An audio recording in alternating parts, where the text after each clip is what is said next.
చిన్న మరదలా మ్యావ్. గురువు గారికి కూడా మన పరిస్థితి చూస్తుంటే గిలిగింతలు పెడుతున్నట్టుందేమో. మ్యావ్. మే ఆగండి ఆగండి, అత్తయ్య గారు ఏదో చెప్పబోతున్నారు, చెప్పండి. గురువుగారు, గాయత్రక్క వల్లనే మాకీ ఇబ్బంది తొలగుతుంది అంటే అంతకన్నా ఆనందం ఏముంటుంది? సర్వజ్ఞులు మీకు తెలిసే ఉంటుంది అక్క ఎక్కడుంది అన్న విషయం. నాకే కాదు తిలోత్తమ, నీకు కూడా తెలుసు.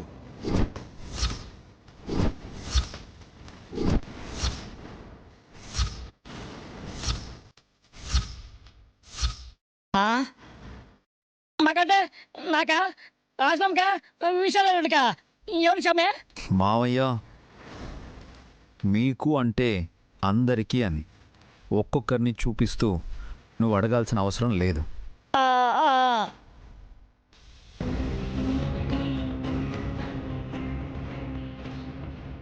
మాకు తెలిస్తే ఇన్నాళ్ళు ఎందుకు ఊరుకుంటా స్వామి? బాబు, ఎప్పుడో అరిచేసేవాళ్ళు అని చెప్తుంది చిట్టి.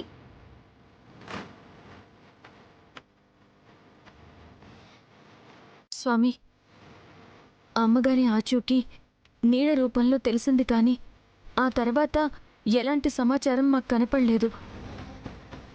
ఇప్పుడు మీరు గాయత్రమ్మ గారి వల్లనే వీరి సమస్యకి పరిష్కారం దొరుకుతుంది అంటున్నారు. ఎక్కడుంది తను?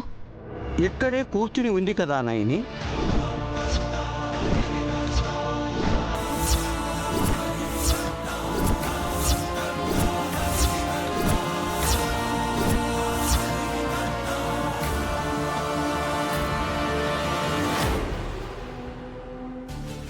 ఏంటి గురువుగారు, ఈ పిల్ల గాయత్రి వదినా? అవును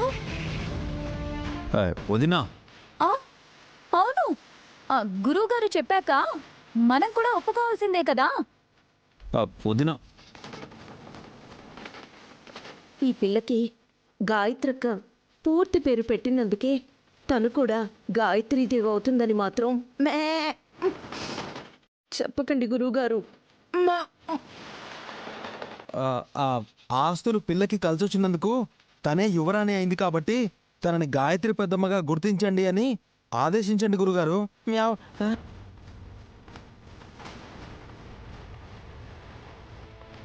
ఎవరికి ఈ పని హక్కుని, అధికారాన్ని, ఆస్తిని ఈ పిల్లకిచ్చారు?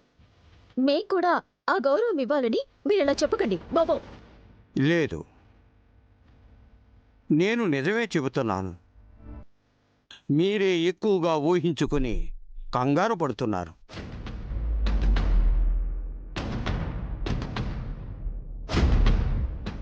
స్వామి, మీరిలా చెప్తే మంచే జరుగుతుంది విశాల.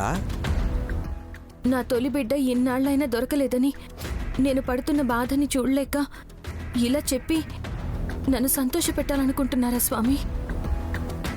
స్వామి, ఇప్పుడు మీరు నిజమే చెప్పినా నమ్మలేకపోవచ్చు. అబద్ధం చెప్తే అయ్యబోయాలు గురి కావచ్చు. మమ్మల్ని ఎందుకు ఇలా ఇరకాటంలో పడేశారు స్వామి? చెప్పాను కదా పావన, వీరికి వచ్చిన ఇబ్బందిని తొలగించాలి అంటే అది కేవలం గాయత్రీదేవి వల్లనే సాధ్యమవుతుందని.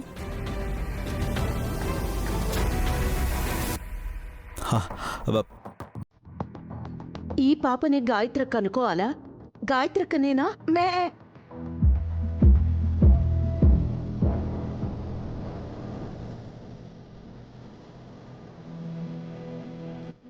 మ్యావ్. చెప్పండి గురుగారు. చెప్తాను. విశాల, పాపనెత్తుకో.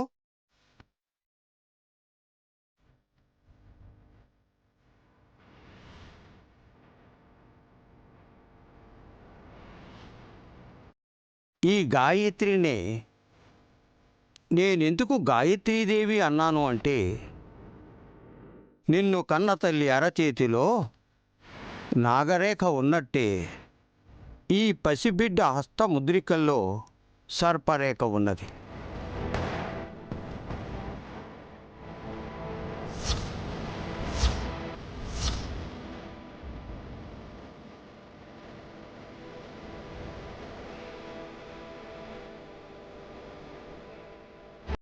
అమ్మగారు అంతటి మహజ్జాతకురాలు అవుతుందని అందరూ అంటుంటారు స్వామి. తప్పకుండా అవుతుంది నయని. సర్పరేఖ ఎవరికైతే ఉందో వారి వల్లనే శాప విమోచన కలుగుతుంది.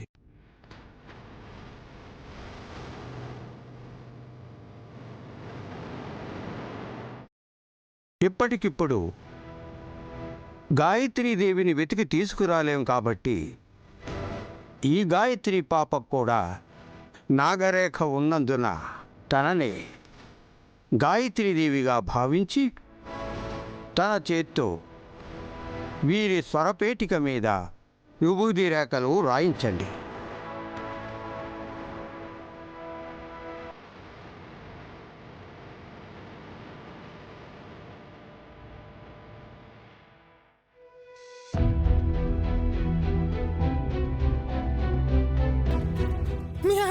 హ?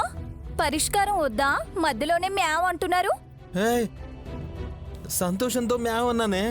మ్యావ్. ఈ పిల్ల చేత్తో పట్టిందల్లా బంగారం అవుతుంది అనుకున్నాం.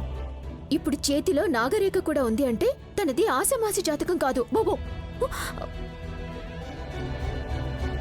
విభూతి రాయించండి గురువుగారు.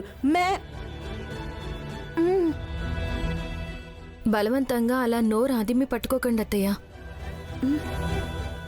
సడన్ గా గుండెపోటు వచ్చినా వచ్చేస్తుంది వదినా. అత్తయ్య కంగారు పెట్టకండి. స్వామి,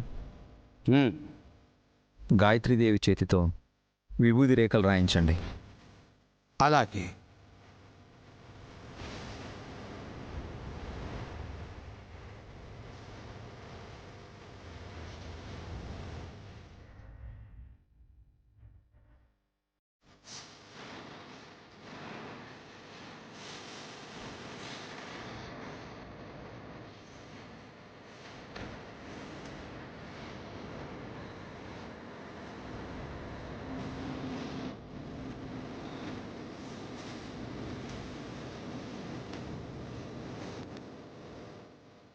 నాకు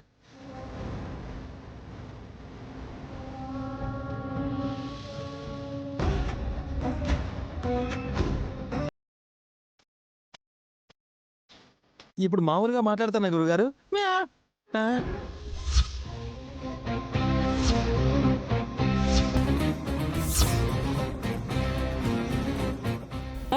మళ్ళీ మ్యావ్ అంటుందా వాళ్ళుడు? ఆ.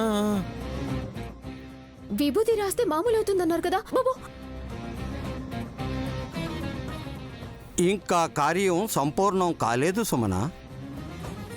మీ ముగ్గురి మధ్యలో గాయత్రి పాపను ఉంచాలి.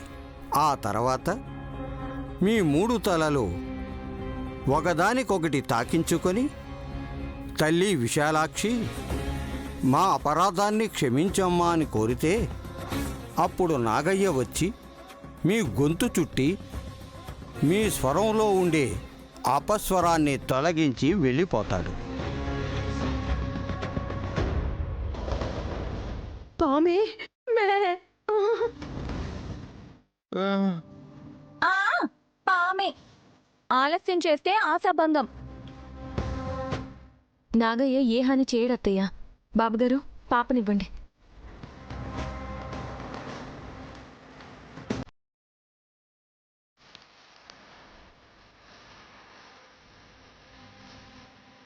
మీ ముగ్గురు గాయత్రి పాప చుట్టూ నిల్చోండి.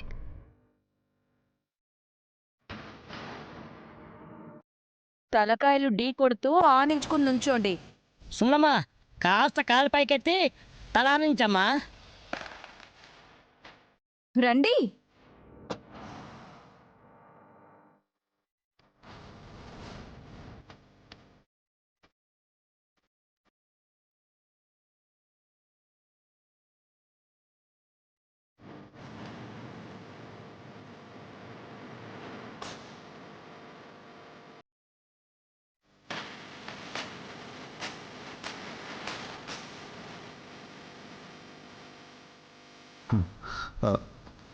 నాగే వస్తున్నాడు.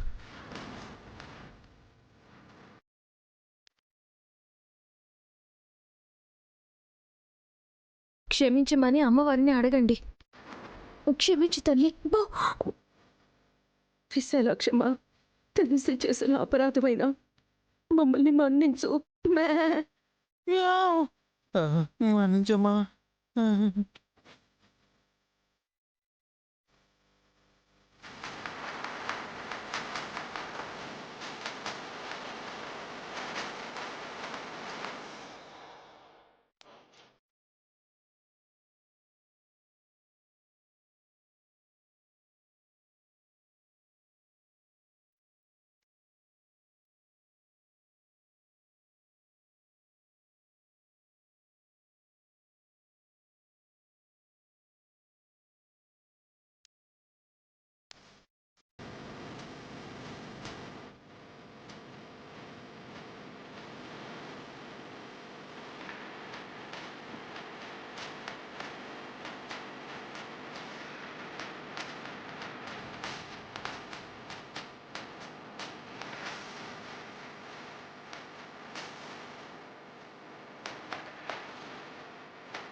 అమ్మయ్యా. అమ్మయ్యా. వెళ్ళిపోయింది, మీరు కళ్ళు తెరవచ్చు.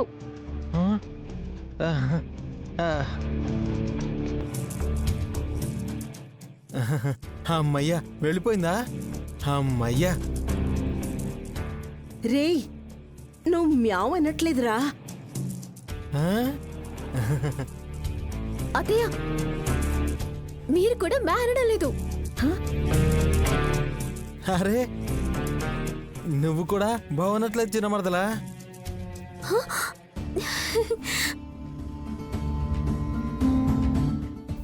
స్వామి, మా అమ్మ చేతికున్న నాగరేఖ ఈ గాయత్రి చేతికి ఉండడం వీళ్ళు చేసుకున్న పుణ్యం.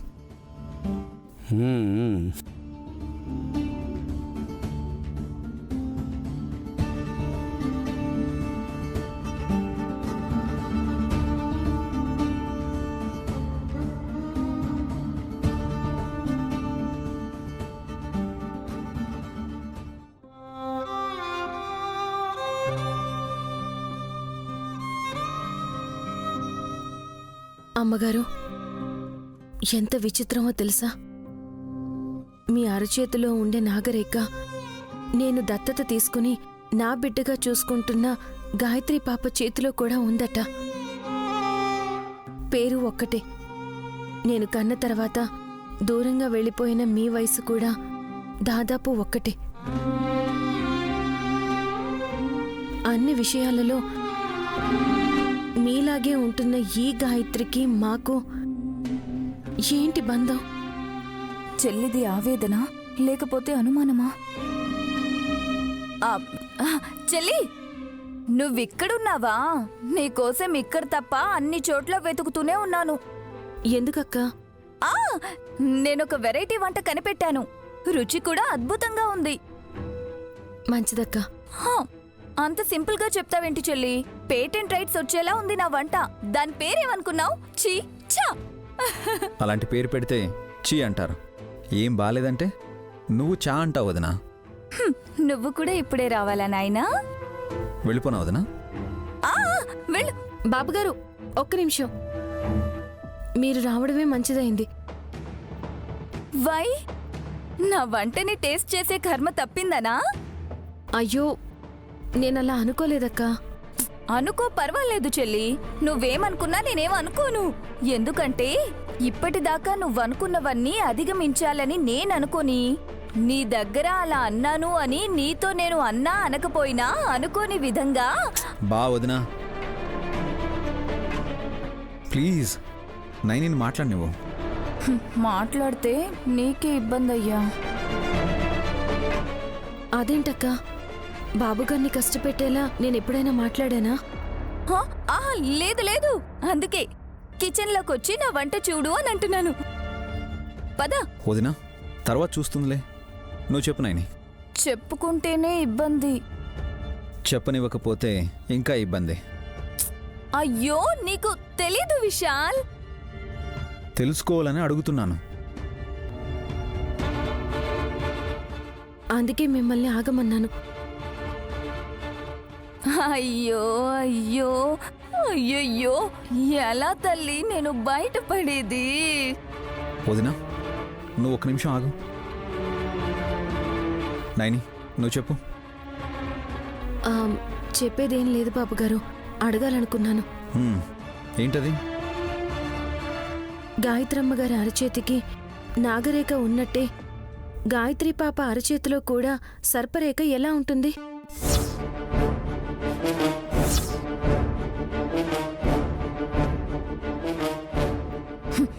అందుకే నీ దారిన నువ్వు వెళ్ళవయ్యా అని అన్నాను. బాబుగారు చెప్పకపోతే ఇంకెవరు చెప్తారక్కా? హ? ఈయన చెప్పడు, చెప్పలేడు. ఎందుకని?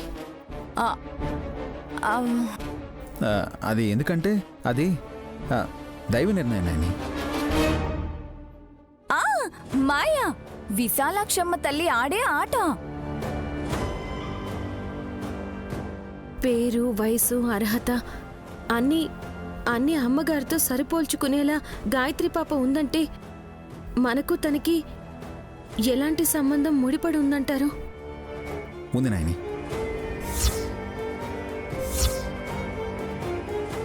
విశాల్, ఏమంటున్నావు?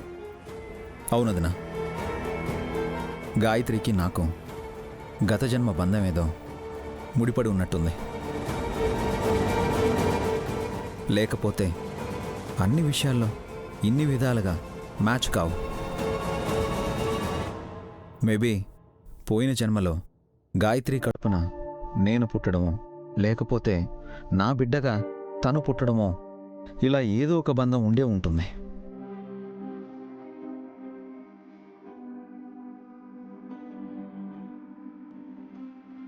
నిజమే కదక్కా, అదే అయ్యుంటుంది కదా. ఆ, ఆ, అవునవును, అదే అయి ఉంటుంది.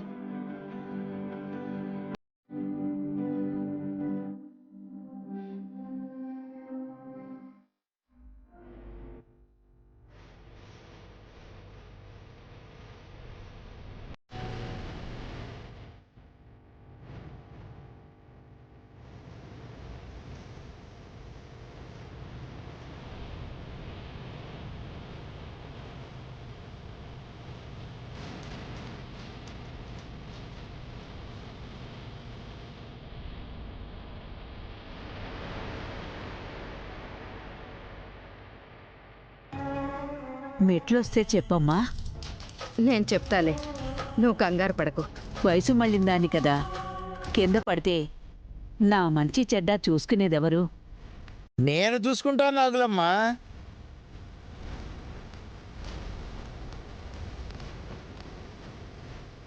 ఎద్దులయ్యా, ఏంటి పరిహాసం? నాదా మీదా? కళ్ళల్లో కారం పడి కళ్ళు కనిపించకుండా పోయాయని నేను బాధపడుతూ ఉంటే నీకు తమాషాగా ఉందా? మీరు ఎక్కడికి వచ్చి విన్యాస ప్రయోగాలు చేస్తున్నారో తెలుసా? మీరు అంటే నన్నెందుకు కలుపుకుంటావయ్యా? నీకు సంబంధం లేదా మాత? నాకేం సంబంధం? పాపం పెద్ద ఆవిడికి కళ్ళు కనపడక ఇంటి దగ్గర విడిచిపెట్టమంటే చెయ్యి పట్టుకుని తీసుకొచ్చాను. బాగు ఇద్దరి నటనా కౌశల్యము చూడముచ్చటగా ఉన్నది. ఏంటమ్మా ఇతను ఇలా మాట్లాడుతున్నాడు? శివభక్తుడు, గుర్తుపట్టగలుగుతాడు రవణమ్మా. ఓ, రమణీమూర్తుల వారా, స్వాగతం సుస్వాగతం. తమరి గురించే ఇంట్లో వాడి వేడిగా చర్చలు కొనసాగుతున్నాయి. మరి గుర్తుపట్టకుండా కాస్త మెరుగులు దిద్దుకొని వచ్చినా రాత బాగోకపోతే ఏమీ చేయలేం కదా.